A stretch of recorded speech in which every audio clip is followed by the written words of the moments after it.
Hey, welcome to another video. So in this video, we're going to talk about interest, just one application of how exponentials and logarithms can work together to solve some financial problems for us.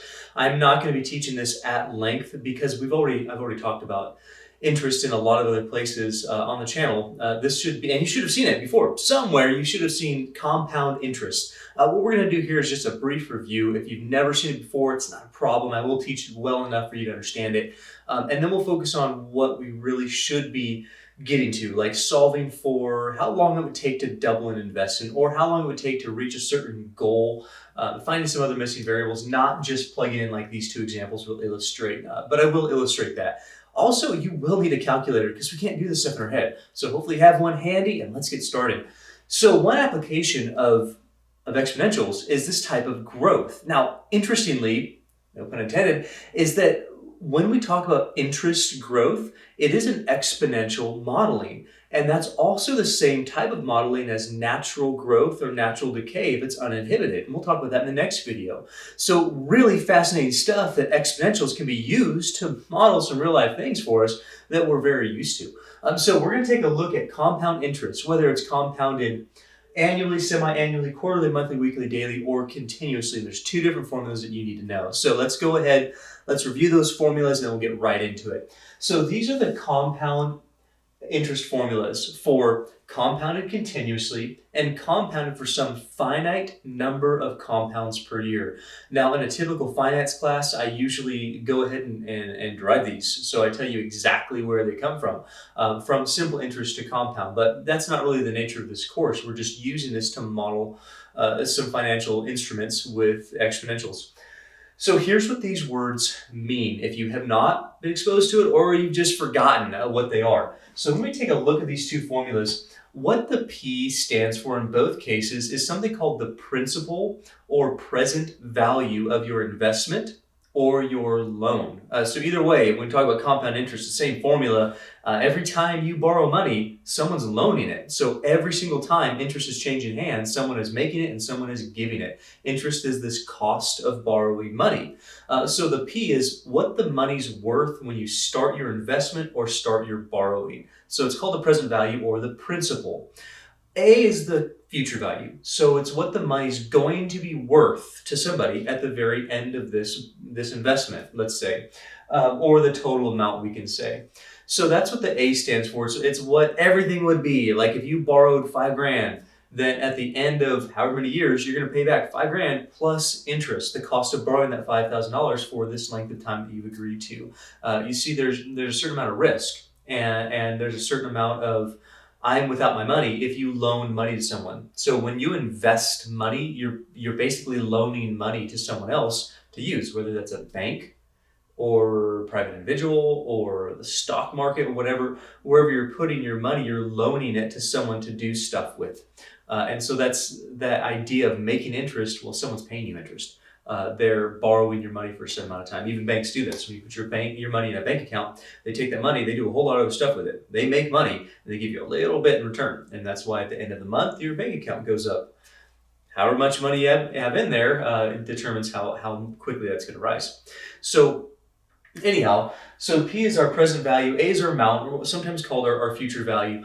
R is an interest rate. It's always written as a decimal. So even though they're going to give it to you as a percentage, you're going to write it as a decimal. We're going to move the decimal place 2 spots to the left because we're dividing by 100 to remove that percentage. All these formulas work in decimal rather than percent notation for our values for interest rate. Then we talk about T. T is time, yes, but it's always in terms of years because our interest rate is given in terms of years. And so this is always based on years.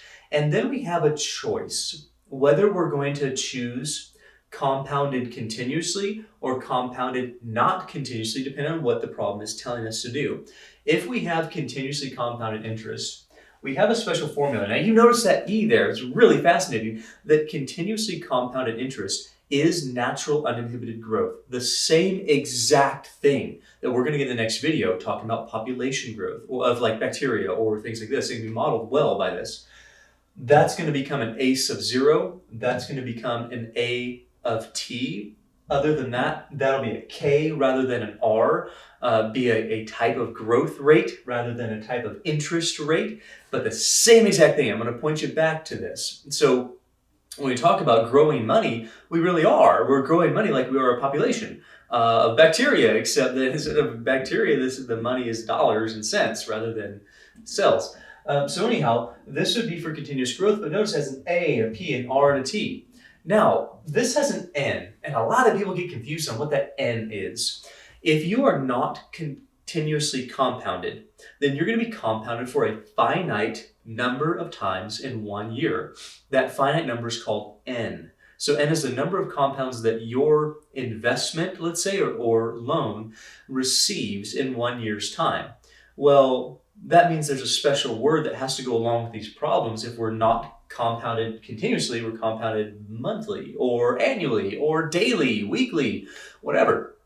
So when we read through that number of compounds that's happening in 1 year's time, that's our N. So for annually compounded interest, you're only getting interest one time a year at the very end of the year. Semi-annually would be 2, and we split it evenly. And then we work our way down. Quarterly would mean 4, monthly would mean 12, weekly there's 52 weeks in a year, and daily 365. So if you were to receive daily compounded interest, you would get a little bit interest every day for the entire year. Now, that sounds really good. Like, I want that one. And in general, it is better if you're loaning money or making an investment to receive more interest quicker. So you want interest as often as possible. Continuously would be great. So what's continuously mean? Continuously means every moment of every minute of every hour of every day of every month of every year, you're getting a little teeny bit of interest. However, I want you to notice something here. It sounds really good, but what does the N practically do? The N takes the rate, which is yearly interest, it's always in terms of years, and divides it. So if I'm taking my interest rate, let's say 10%, and I divide by N, well, the larger my N gets, the smaller this number gets. 1 plus, that's going to be very, very, very close to 1 if I have really, really, really big numbers. And then I take it to an exponent, but notice I'm taking 1 plus some small number to an exponent. Yeah, this will grow, but practically what N does is this. It says, I'm going to divide your interest rate into a certain number. Why would it do that? Let's talk about monthly. If I were to get monthly compounded interest, I'm going to get 1/12 of my interest every month. So it'd take, let's say 12%, and I would divide it. I'd get 1% the first month, 1% the second month, 1% the third month, and then by the end of the year, I would have got 12% of interest. Now, what's the N doing times the T? Well, if you're getting monthly compound interest, how many times are you getting interest in 1 year? Well, you're getting interest 12 times.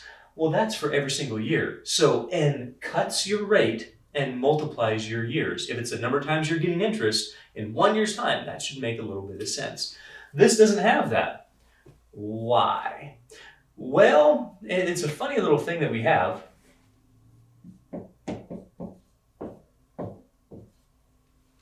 As N gets larger and larger and larger and larger and larger and larger and larger and larger, so how many moments are in a year? Well, it's not just the number of seconds, right? There's an infinite number of moments in a second. So there's an infinite number of moments in a year also, like a lot of moments. So if your interest is continuously compounded, you're getting a little interest every single moment.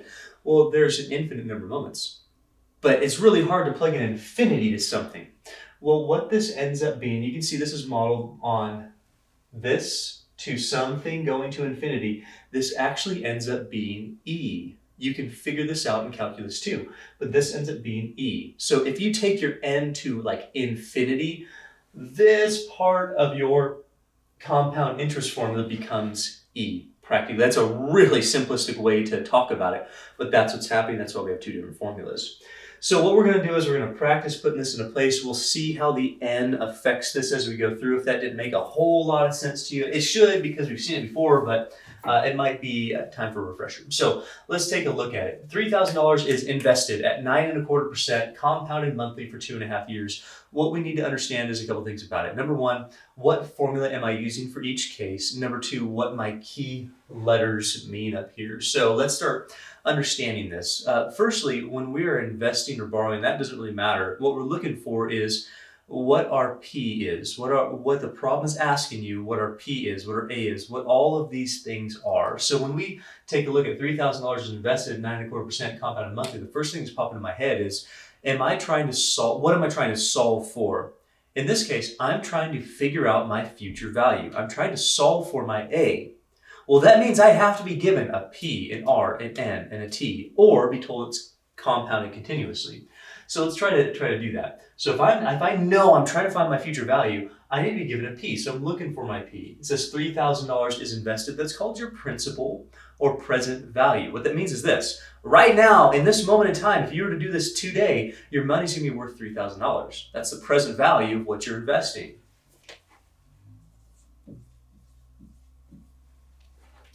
It's invested at 9.25%. Okay, well that is an annual interest rate.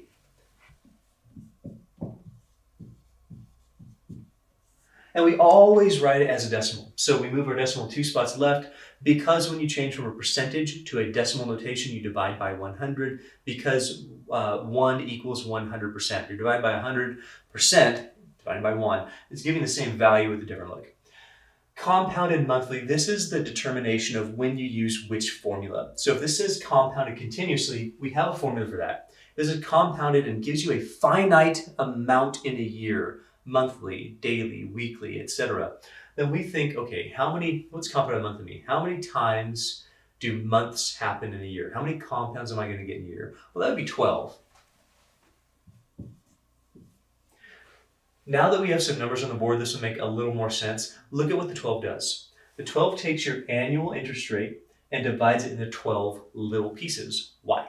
Because you're getting each of those pieces, one every single month. So one of those pieces every month. Well, that means I'm getting it 12 times for those 2.5 years. I'm getting it 12 times for those 2.5 years. Practically speaking, that's 30 times. Does that make sense? If you're getting interest once a month for 2.5 years, you will get interest 30 times. So it divides your annual interest rate, the amount that you're going to get every year, by 12, so you get it a little bit a month, and then says, yes, you're doing this for 30 months. Rather than like 2.5 years, it translates it into the number of compounds that you get. That's what that does. Compounds times year is total number of compounds that you have. That's practically what the formula does. I'm going to give you a really helpful hint for your calculators. Most calculators need this to be in parentheses or it will not work. What it would do if you don't have parentheses, it would do this in order operation as an exponent, and if you don't have parentheses there, it would multiply your result by 2.5, and we don't want to do that. We want to make sure that we have this in parentheses so that we get the full amount. Also, another piece of advice, don't be writing stuff down here. Like I know I usually tell you write down lots of steps, but don't write things down because you'll have to round it. And we're dealing with some really sensitive numbers where all the decimals matter, practically speaking. And so if we start rounding things, and then we start taking them to exponents, and then we start multiplying, then we start rounding again, we're going to be off by maybe just pennies, but that matters financially. So we want to be as accurate as possible. So the way to go through this is determine which formula, write it down, have parentheses right here, use your calculator. So plug it in exactly how it looks right here. So 3,000, left parentheses 1 plus, you can just do your decimal, press divide by 12, right parentheses, exponent button, and then put a parentheses there. So put your parentheses, write in your number of compounds times years, end parentheses, and then press equals. You should take a moment to try that.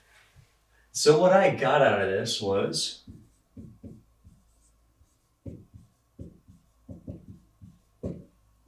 $3,777.17 rounded to the penny. Should we always round to the penny? Generally, yeah. If you have directions to say round to the nearest dollar, that'd be fine. I do also want to tell you that when you're talking about things like mortgages, it's always rounded, always rounded to the dollar.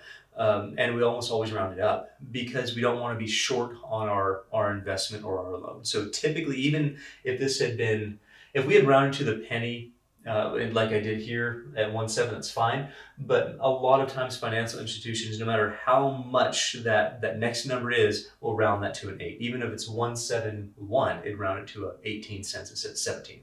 So just something to keep in mind. So you have to read those directions a little carefully.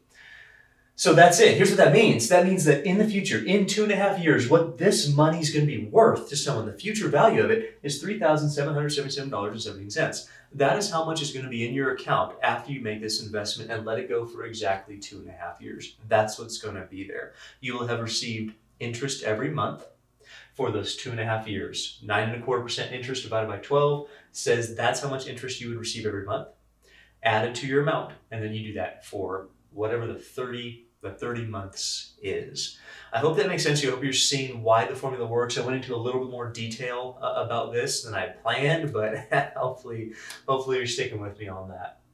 One more thing that I do want to say, and I will say at the very end, but I want to start prefacing now, is that because compound interest adds interest before the term of your loan or investment, you will end up getting more than 9.25% in 1 year. Why? Because after 1 month, you get a little money, right? And then for the next month, you're getting interest on your original amount, but also on the part that was added, that little bit of interest. And so it ends up being more interest at the end of 1 year than 9.25%. That's called the effective yield typically. And so I'll show you how to find that at the very end, so that you understand like what the simple interest equivalent to compound interest would be. So we'll get there in a little bit. Okay, what about compounded continuously? It's the same exact idea. We have the same exact numbers. It's just a different formula. So if you read it, it says compounded finite number, that's called an N. You use that formula. Compounded continuously, not a finite number, you must use that E.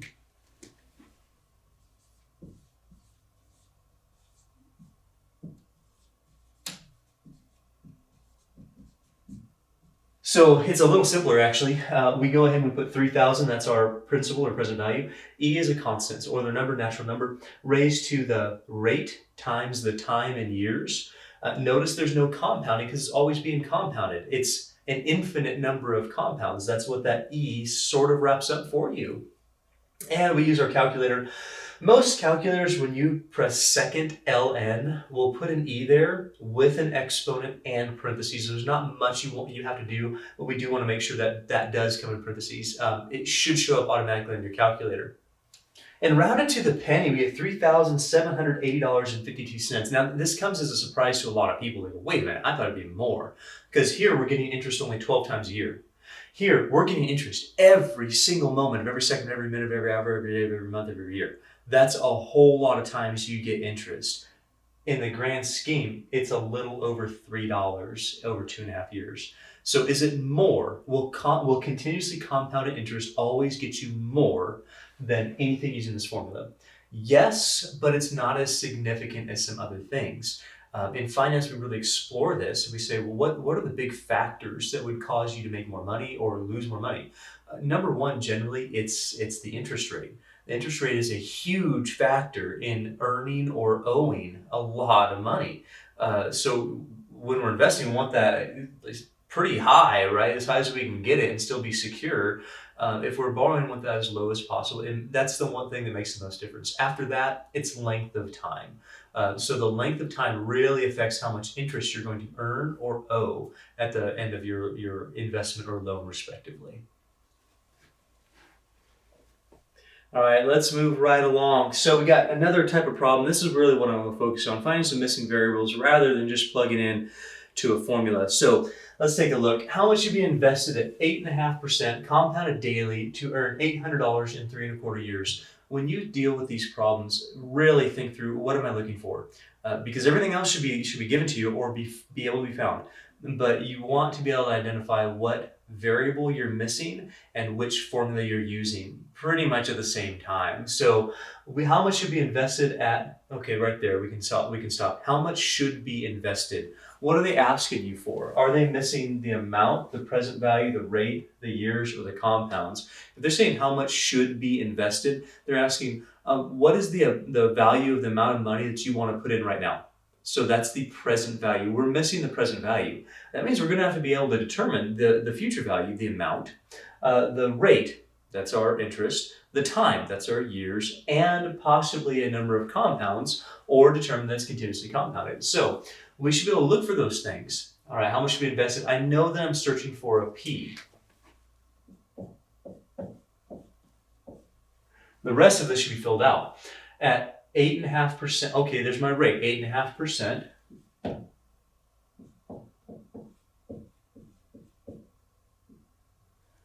Compounded daily. So I was reading the daily, understanding that this is going to be our traditional compound interest formula. Daily, that's a lot of compounds. That's actually 365 compounds.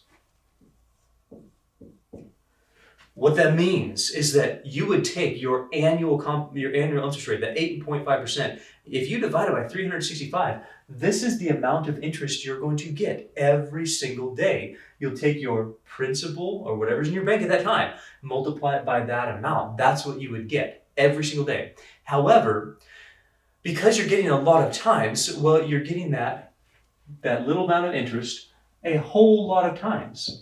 365 times a year for 3.25 years. I'm going to certainly put that in parentheses. That's really important for your calculator. So we've determined that we're using compound interest with an N because it's giving us a finite number of compounds in 1 year's time, not continuous. You use this for everything that's not continuously compounded.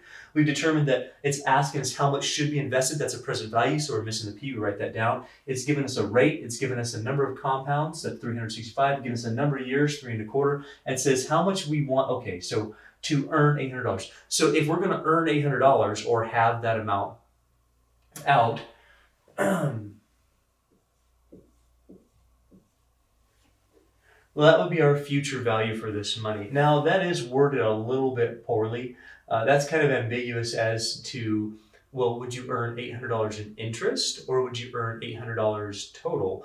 If you had to do it another way, then you would have to have a P plus 800 over here to get a lot more complicated. So maybe a better way to word that what I intended on the problem is how much should be invested, 8.5% compounded daily, to have $800 in the account at the end of 3.25 years. That's what I intended. Just it's poorly worded. I'm sorry about that.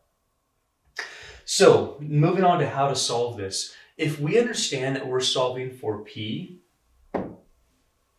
and P's multiplied by all this junk, all we've got to do is really divide it. So if we divide both sides by this whole amount, don't try to figure out this stuff and write down an approximation as a decimal. Don't be doing that because we don't want to be rounding any of this. Your calculator will handle this at one whole step if you just plug it in with those parentheses. So when we divide both sides,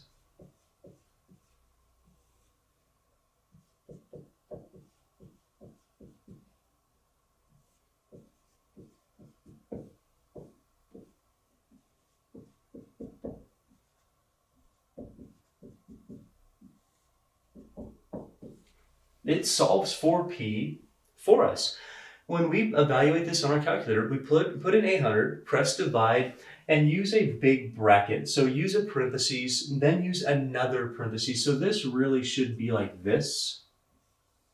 It doesn't matter on some calculators, but others it might. So use a parentheses, another parentheses, 1 plus 0.085 over 365, end parentheses, exponent button. Make sure that's in parentheses, and then close that up if you need to and press enter. I got $606.92. Now, why is that less than 800? Well, because 800 is your goal. We want to invest something less than that to get $800 in our account at the end of this. How much interest did you earn here? Could you figure that out in these examples? Well, if you know that you plugged in $606.92 as an investment, and you ultimately got $800 in your account, then if you subtract those two, the difference is your interest. So we can always find that interest amount by taking the future value, subtracting the present value, what the rest of it is interest. Now let's look at compounded continuously. So if we dealt with the same thing, the formula is actually a bit easier.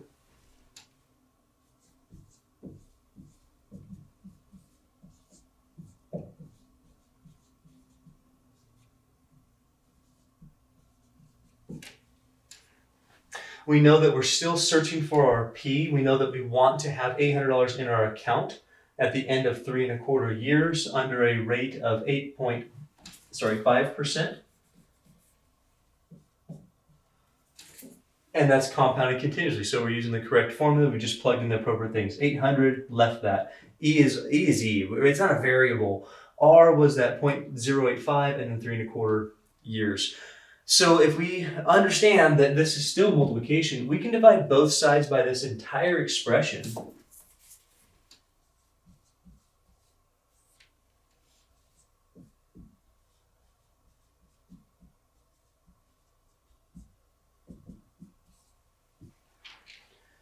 And your calculator will do it just like this. 800 divided by second ln. It brings up parentheses for you in most cases. Plug in your interest rate times your years, and then you should get about $606.90. Slightly less than what this is, because continuously compound interest will always give you more interest than anything else with non-continuously compounded. So if that's the case, it would require us to invest less money to have the same amount with the same rate and the same amount of time, because we're compounding it quicker. We're earning interest faster in this. I hope that's making sense to you. I hope you're seeing that we can do some other things besides just use the formula one way. We'll come back with one more example where we try to double our investment. We'll take a look at that, and we'll be done.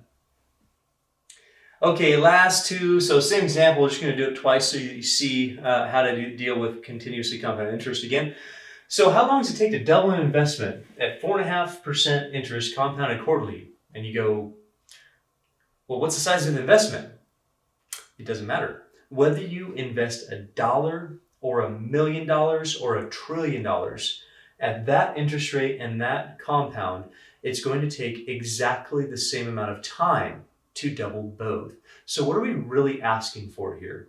Are we asking to find the present value and the future value? Well, not really. We know the rate, we know the compounds. We're asking how long, how much time does it take to do this? So if we deal with a compounded quarterly hey, you have a finite number of compounds in 1 year, you have this formula, it's not continuously compounded. If we're dealing with this formula right there, then we're really asking to solve for t. Well, that's interesting. Let's start filling this stuff out. So if we're asking to solve for t, I don't know what my p is. What's my present value? I don't know what my a is. What's my future value? I just told you it didn't matter, so I'll show you what to put for that in a minute. We do know what our interest rate is, and we do know what our compounds are. The compounds say compounded quarterly means 4 times per year. 4 times for however many years it's going to take. Hopefully you can read through this and say, how long is I'm solving for the number of years. Hopefully you can read through and say 4.5% is 0.045, and compounded quarterly means I'm using that formula because it's a finite number of compounds in 1 year's time, and that's going to be 4. Now, the doubling can be tricky the first time you see it. So why don't I need an investment? Well, think about this for a second. Let's say that you invested $5. Doubling that would be $10. Okay, well, what's the first thing that you would do? Because this is multiplied together, and because, oh man, get it, because you need a logarithm to solve for that exponent. Logarithms are the only thing that lets you solve for exponentials without common bases. We certainly don't have that when you are missing a variable in your exponent. So logarithms are going to be what it takes. But in order to get there, you need to isolate that exponential. You'd have to divide by 5. So if I divided both sides by 5, I'm going to end up getting 2 equals some sort of an exponential with a really funny base. Well, wait, what if it wasn't 5, what if it was 50? Doubling that would be 100. 100 is double of 50. But if I divided by 50, would I still get 2? Yes, and that's true for any time you are doubling an investment. If you put 5 or 50 or 1, it would be a factor of 2. That's what doubling means. So it's always going to be 2 equals some sort of a base dependent on your rate and your number of compounds. Do you see? I hope that you see that. What would tripling be? Well, tripling would be 3. Quadrupling would be 4. So to keep it easy, instead of making up some random amount of present value, we usually say, well, if it doesn't really matter, why not just use 1? Because if I use 1, doubling 1 is 2. So we have this 2 equals really some exponential with a funny base on it.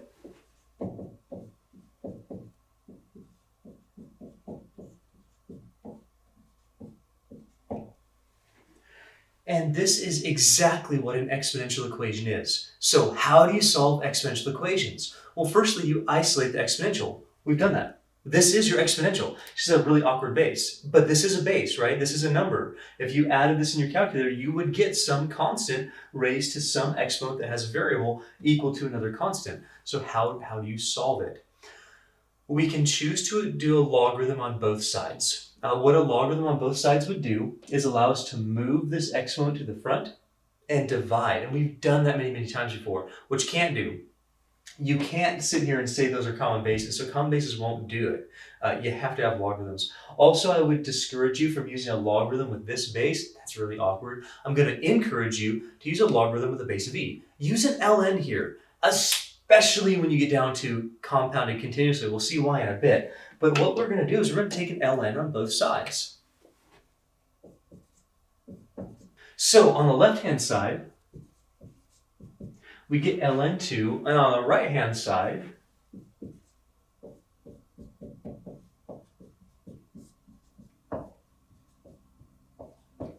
we get this ln of 1 plus 0.045 over 4 to the 4t. But logarithms let you move exponents, called the power property.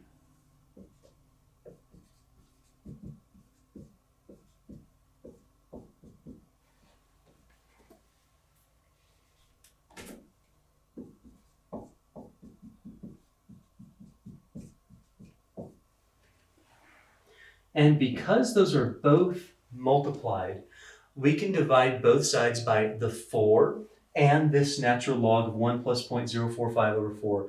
Notice what I'm not doing. I'm not approximating that. I'm going to use my calculator. So what's the big deal in writing this in parentheses? That way we don't have to write down around a decimal and get this thing completely wrong. So I want to make sure that we're doing that. So I'm just trying to solve for t. Yes, that is the number of years. I'm going to divide both sides by 4 and this natural log.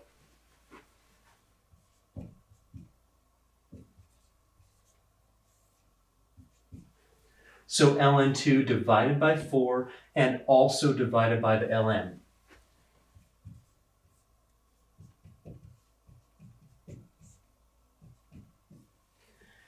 Your calculator will do this just fine. So when you do this, just make sure, because when you press ln, almost always it has a parentheses that pops up. You gotta close that parentheses, otherwise it's gonna find ln of 2 divided by 4 ln of whatever something else is. So close this and then press divide. Also, when you press divide, you're going to want to make sure you have another parentheses. This is how it should look when you plug this into your calculator. So you press ln, press 2, close parentheses, press divide, do another parentheses, and then put in all of the stuff exactly how it looks.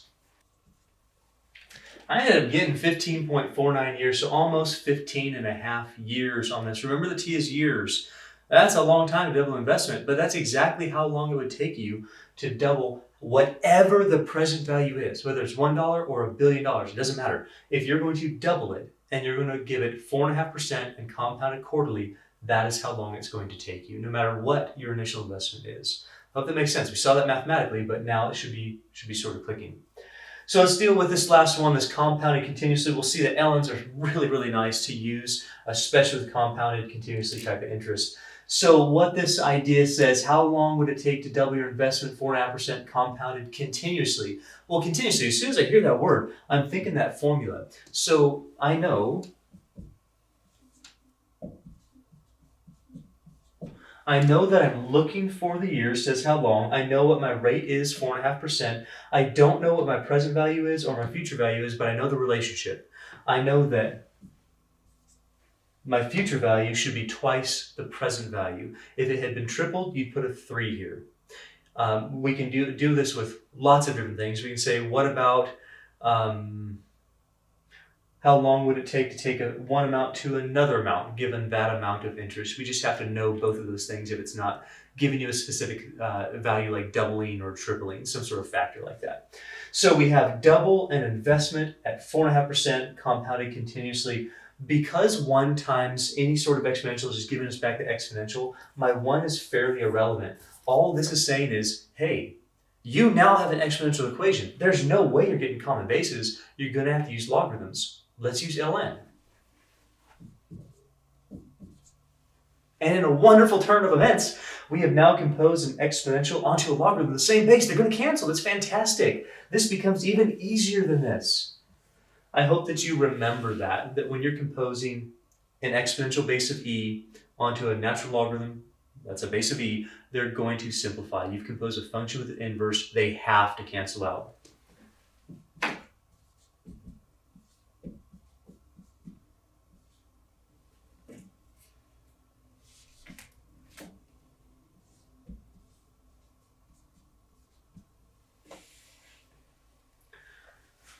And so we end up getting ln2 equals 0.045t.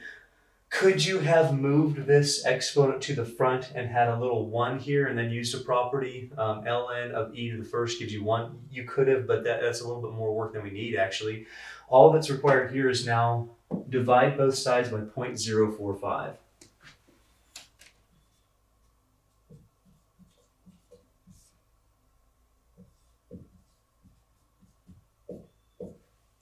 Remember that when you're going to divide logarithms, you really need to close that parentheses on your ln. Otherwise, it's going to take ln of 2 divided by 0.045 instead of ln2 and it, then divide that by 0.045. So make sure that we're doing that.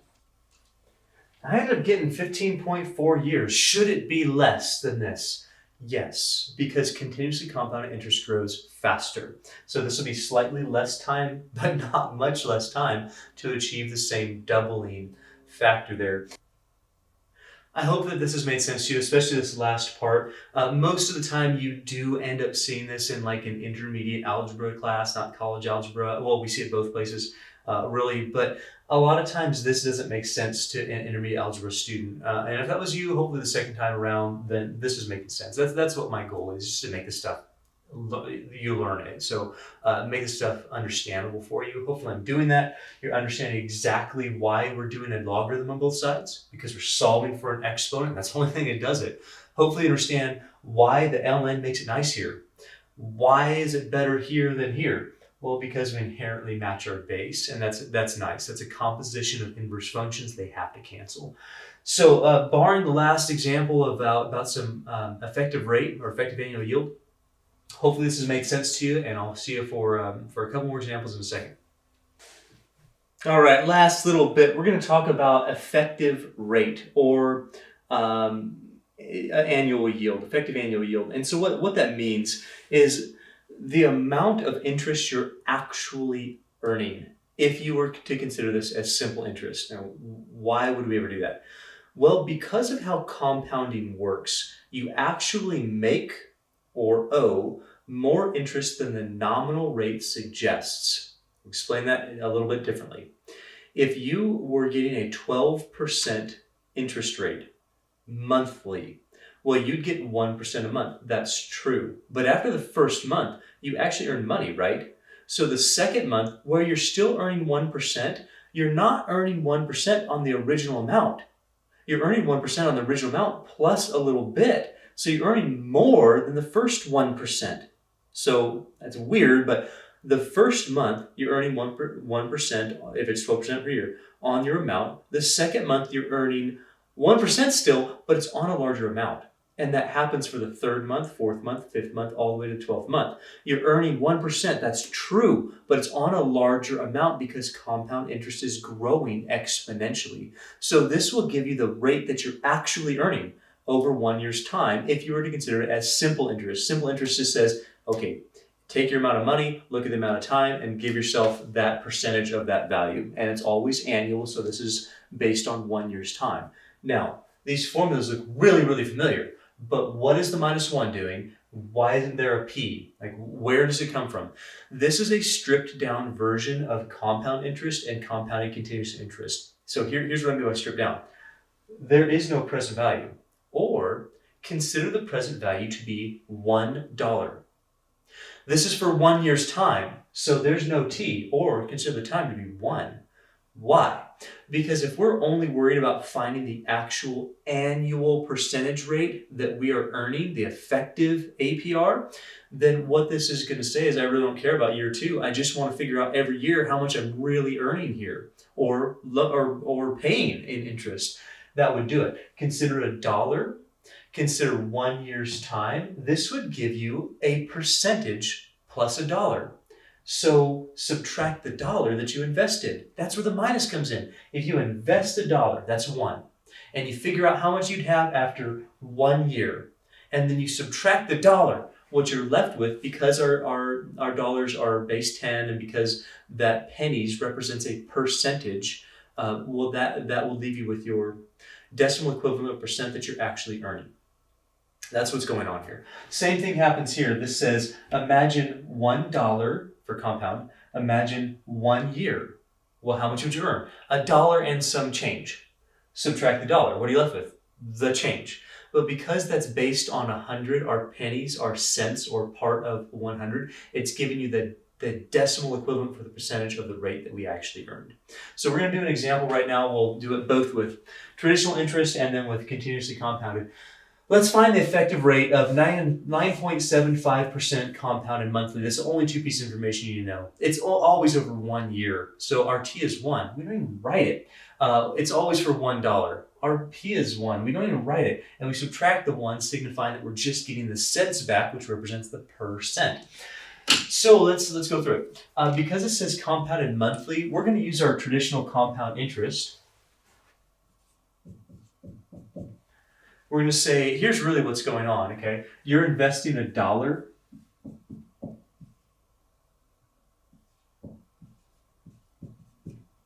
at 9.75%.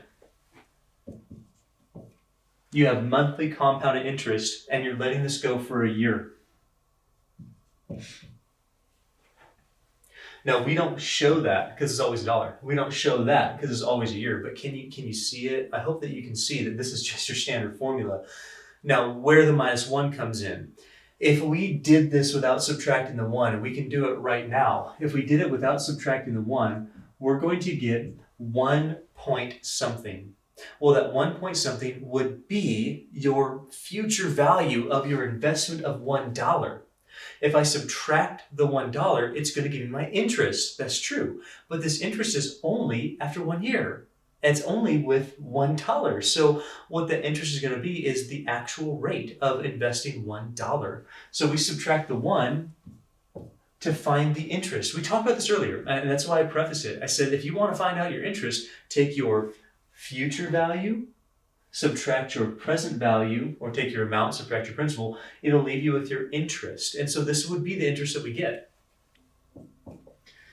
I got 1.102 and then -1. So this is what this is. This would be how much you would earn if you put $1 in the bank at 9.75% compounded monthly and let it go for exactly 1 year. You would have $1.10 and a little bit more. So that 10.2 cents, so $1.102.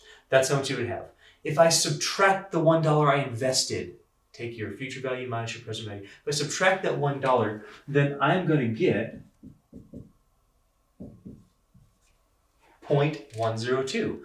That is my interest, but because it's based on this $1 investment over 1 year, that's also my rate. So this is my effective rate. 10.2, and you can be a little bit more accurate with the decimals. I just rounded here quickly. 10.2%. Here's what that means. If you invest any sort of money at 9.75% compounded monthly, then what you're really earning over 1 year from the minute that you invest your money to the amount that you're getting out every year, you'll actually earn 10.2% on that from start to finish. Yes, you're earning 9.75%, but compounded monthly makes it go quicker, makes it climb quicker. That's what that's saying. That's why it's called the effective rate, and it's going to be different than your nominal rate. For continuously compounded, it's the same basic idea. Formula is a little easier.